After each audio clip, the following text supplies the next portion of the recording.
Hey, my friends, it's Matt. This is the 10-Minute Bible Hour podcast, and you've heard the expression cross the Rubicon, right?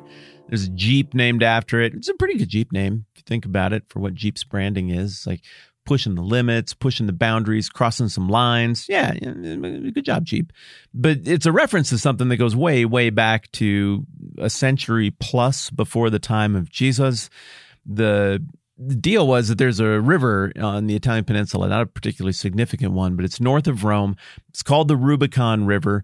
And because of some military political dust-ups that had gone wrong in the late Republic about a century before the time of Christ, there was an effective boundary put in place that was this little Rubicon River. And the deal was, hey, if you are coming back from campaign as a general or a politician or both, and you cross the Rubicon with a legion, we know what that means, and we will meet force with force. It means that your intentions are no longer disguised.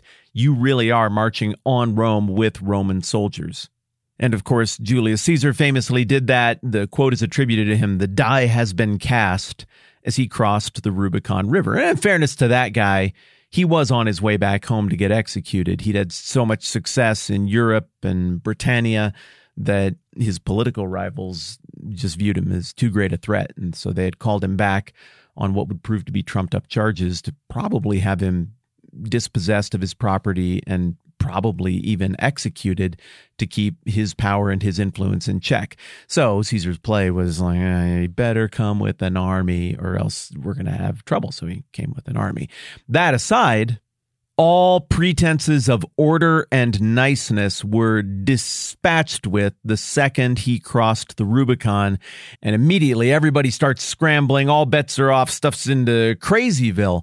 And I feel like we're finally hitting the Rubicon crossing point here in Matthew 26. It's not quite the arrest that is the crossing of the Rubicon. There's some plausible deniability there. The arrest of Jesus happened in the middle of the night in Matthew 26. It was some random brigands, people with swords and clubs, but they were hirees. You know, it could have been anybody who was just overly zealous. Who knows what they were doing? And the trial of Jesus didn't happen in front of anybody, so there's still plausible deniability there. They could maybe even make nice with Jesus if he'd given the right answer. Give him a little slippy slappy on the wrist and be like, hey, no more of that Messiah nonsense. Let's just be a little more careful with our language. And they could have a wink understanding, like the kind of understanding that you have at a casino if the house thinks you might be doing something that looks a little too much like cheating, and then everybody just moves on and nobody knows. No Rubicon's crossed. We got a deal. But after Jesus affirms that, yes, he is the Christ, the Son of God, and that, yes, he will be seated at the right hand of God and coming on the clouds of heaven, now we're getting tiptoes right up to the edge of the water. Maybe we're ankle deep in the water with the first troops right there. And then the high priest Caiaphas, as we've discussed, is going to bastardize a gesture that is meant to communicate profound grief, even profound grief over one's failures and shortcomings and sin, as it was in the Old Testament, by rending his garments. But here the cheapening of that gesture is to demonstrate just such total, egregious outrage that he just simply can't move forward with these clothes any further. Take that, and that sure is actually really well crafted. Now, I think the Rubicon crossing happens somewhere between verses 66 and 68 of Matthew 26. This is the point at which the toothpaste isn't going back on the tube. We're not going back on this one because they put hands on him. What do you think? Caiaphas asks the room. He's worthy of death, they answered. Then it turns ugly. Then they spit in his face and struck him with their fists. Others slapped him and said, prophesy to us, Christ, who hit you? And now the die has been cast.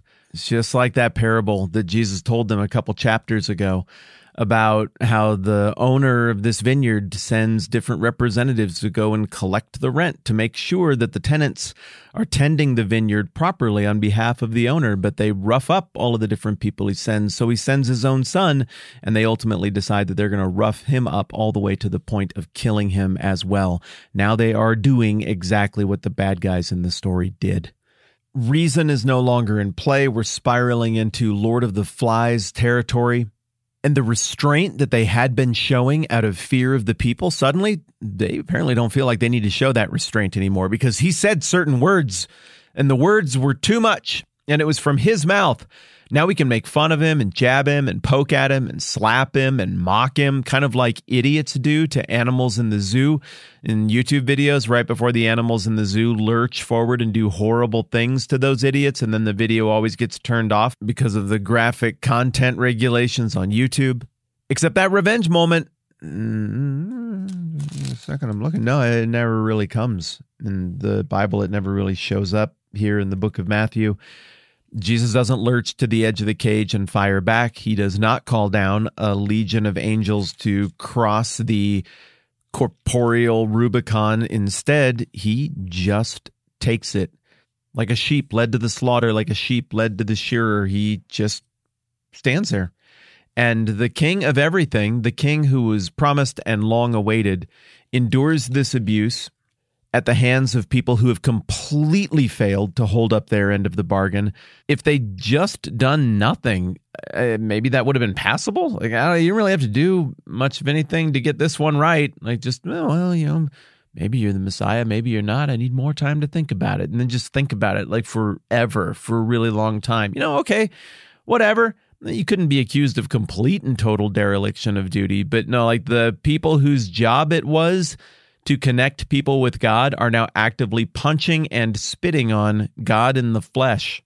When I was in elementary school, my dad would read to us every night. I missed that. He didn't do it for long. It was really a short little window where Dad would come down. We would sit in Mark's room, my younger brother, and all three of us would cuddle right up, and he would read us different books. And one of the books that I remember him reading all the way through with us, and I remember the pictures and everything, was The Lion, the Witch, and the Wardrobe. And I didn't know the story. I didn't know anything about it. And, I haven't thought about that for a really long time. I cherish that. Read to your kids if you have them. You got stuff to do at night. I know things are busy. You're wanting to just shut it down for the day. But epiphany time for me. Read to your kids at night. You're not going to get to do that for very long. And I think it's very memorable and very important and very formative. At any rate, he read C.S. Lewis's The Lion, the Witch, and the Wardrobe. It's Chronicles of Narnia stuff. It's the first book. And in the book, you figure out that there's a dad figure, a father figure, a mentor figure, a Jesus figure named Aslan. He's a lion. He talks. And he's dangerous, but he's good.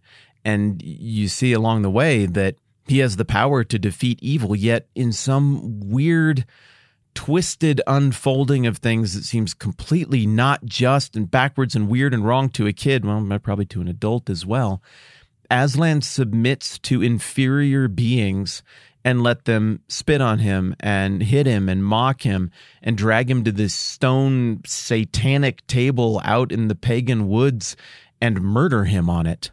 And of course, this isn't an accident. Lewis is trying to make the thing that we're looking at here in the book of Matthew register in a fresh way. He's drawing the essence out of the story to illustrate it and articulate it in narrative, which is a very powerful thing. And boy, was it powerful for me. The scene of the goblins and forest monsters all just delighted and tickled with what they were accomplishing. And also the idea that maybe any of them could have bounced the other way. But once that first shot was fired, once that first drop of blood was spilled, once that first pop across the muzzle happened to Aslan, everybody's just in gleeful Lord of the Flies style delight. And all of a sudden, everybody wants to get in their metaphorical one stab of the knife to demonstrate that they did their part to put this thing down. In Matthew 26, the die is cast, the Rubicon is crossed. The exact, violent, vile, opposed to the things of God, opposed to the prophets, opposed to the redemptive plan behavior that Jesus was calling out a few chapters earlier in absolutely specific terms is now on display here. They are exactly who we thought they were. And while surely there were lots of Jewish people at this time who saw Jesus for who he was, the Messiah, the religious leaders didn't just passively blow it. They are actively blowing it, savagely standing in opposition to the redemptive things of God, and it is a sobering scene. The hero of the story is bloodied, and he is on his way to an unjust execution. More about that next time around. I'm Matt. This is the 10-Minute Bible Hour podcast. Let's do this again soon.